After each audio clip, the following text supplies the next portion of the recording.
Hello student, आज के topic में हम कुछ न्यूमेरिकल सॉल्व करेंगे। वो न्यूमेरिकल जो Fourier law of heat conduction पर बेस्ड हैं, तो उनके बारे में आज हम यहाँ पर कैलकुलेशन करने जा रहे हैं। तो यहाँ पर मैं कुछ आपको न्यूमेरिकल करके दिखाऊंगी कि किस तरह से हम फाइंड आउट करते हैं कि क्या क्या चीज़ें हमें गिवन है और उसके अकॉर्डिंग किस तरह से हमें सोल्यूशन देना है। तो सबसे पहले यहाँ पर मैंने एक क्वेश्चन राइट डाउन किया है, तो समझते हैं सबसे पहले क्वेश्चन को।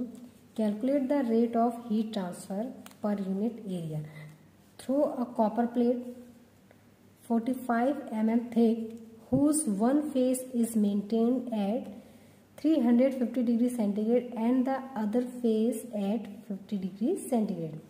Take thermal conductivity of copper as 370 what पर मीटर डिग्री सेंटीग्रेड। तो सबसे पहले हम ये देख लेते हैं कि जो गिवन डाटा है वो क्या क्या है।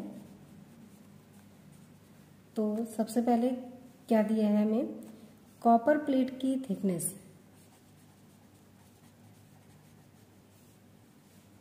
Of copper plate is equal to 45 mm, यानी कि जो थिकनेस हमारे पास है 45 mm। तो इसे फटाफट मीटर में कन्वर्ट कर लेते हैं। तो ये आपका क्या हो जाएगा 0.045 metre.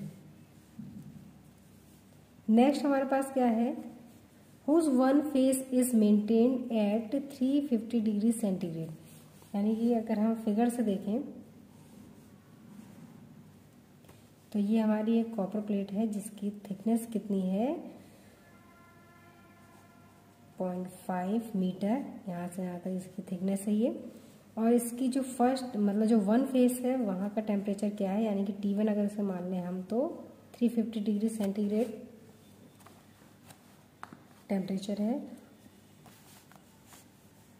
And the other face at 50 degree centigrade.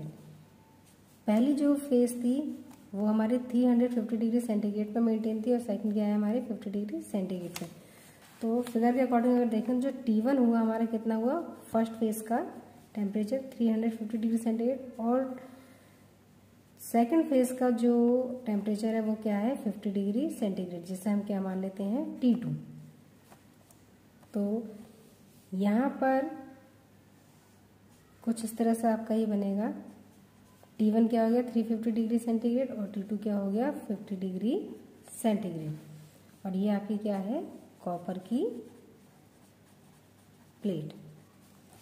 इसके अलावा तो यहाँ से हम देखें तो T1 इक्वल टू क्या हो गया हमारे पास 350 डिग्री सेंटीग्रेड और T2 क्या हो गया 50 डिग्री सेंटीग्रेड। इसके अलावा हमें क्या दिया है, take thermal conductivity of copper as 370 watt per metre degree centigrade. यानी कि जो थर्मल कंडक्टिविटी है यानी कि K वो कितनी है हमारी 370 watt per metre degree centigrade. अब इसके सॉल्यूशन पे आते हैं। फाइंड आउट हमें क्या करना है, गिवन डाटा हमारे पास क्या है, ये है नंबर 1 2 3 एंड 4। सोल्यूशन के लिए क्या करना है हमें, जो फाइंड आउट करना है फर्स्ट सोल्यूशन में हमें क्या करना है, फाइंड आउट क्या करना है आपको, देखिए calculate the rate of heat transfer पर यूनिट एरिया। यानी कि आपको heat transfer rate of heat transfer calculate करनी है कब, पर यूनिट एरिया पे। यानी कि यहाँ पर एरिया क्या हो गया आपका 1 metre square, per unit area यानी कि 1 मीटर स्क्वायर आपका एरिया हो गया। और इस समय आपको क्या करना है, calculate rate of heat flow.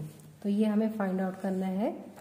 तो ये जो होता है हमारा rate of heat flow per unit area is also known as heat flux that is Q।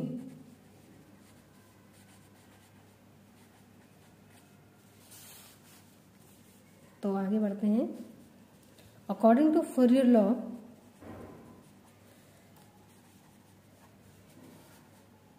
Heat flow rate equal to क्या होता है हमारा minus K A D T over D x.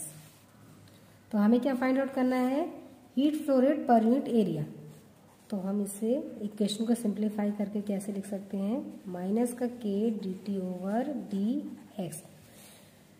D T हमारा क्या था, temperature difference यानी कि T2 minus T1, और डी एक्स हमारा क्या है, जो हमें कॉपर प्लेट की थिकनेस गिवन है यानी कि 0.045 मीटर। तो ये हमारी क्या हो जाएगी 0.045 इक्वल टू माइनस का के। तो Q upon A equal to क्या हो जाएगा, Q यानी कि heat flux equal to minus का के T2 माइनस T1। तो T2 हमारा कितना था 50 माइनस 350 अपॉन 0.045, और K की वैल्यू हमें दी हुई है 370 माइनस का, और ये हमारे पास कैलकुलेट होके क्या आएगा माइनस का 300 अपॉन 0.045। तो अगर हम इसे कैलकुलेट करके लिखें तो जो हमारा आंसर आएगा वो क्या हो जाएगा, ये माइनस से माइनस आपके कैंसिल हो जाएंगे। तो जो हमारा हीट फ्लक्स है यानी कि rate of heat flow per unit area positive हो जाएगा हमारा। तो इसे कैलकुलेट करने पर जो हमारी वैल्यू आएगी वो आएगी 2.466 इंटू 10⁶ वॉट पर मीटर स्क्वायर। तो ये हमारा आंसर है। तो इस तरह से हम कैलकुलेशन करते हैं रेट ऑफ हीट ट्रांसफ़र की।